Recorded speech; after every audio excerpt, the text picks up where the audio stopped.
তোমরা যারা এই বছর মাধ্যমিক পরীক্ষা দিতে চলেছো তাদের জন্য স্টোরি রাইটিং অবশ্যই গুরুত্বপূর্ণ।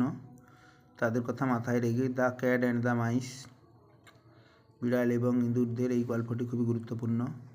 Some mice lived in an old house, কিছু ইঁদুর একটা বাড়িতে বাস করতো। There was also a cat living in the same house, ওই একই বাড়িতে একটা বিড়ালও ছিল। The cat killed many mice every day, বিড়াল প্রতিদিন অনেক ইঁদুর হত্যা করত। অ্যাজ এ রেজাল্ট, ফলস্বরূপ, the mice always lived in fear, ইঁদুরেরা খুবই ভয়ে থাকতো সবসময়।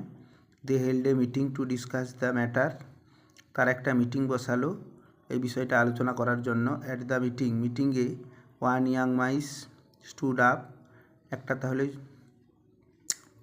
ছোট্ট ইঁদুর উঠে দাঁড়ালো। অ্যান্ড সেড, বলল, I think we should hang a bell around the cat's neck, আমার মনে হয় আমাদের উচিত একটা ঘন্টা বাঁধিয়ে দেওয়া বিড়ালের গলায়। The sound of the bell will act as an alarm, তাহলে ওই ঘন্টাটি অ্যালার্মের কাজ করবে। হোয়েন দ্য ক্যাট কামস, যখন বিড়াল আসবে। দ্য বেল উইল সাউন্ড, ঘন্টা শোনা যাবে। And everyone will run away, আর সবাই দৌড়ে পালাবে।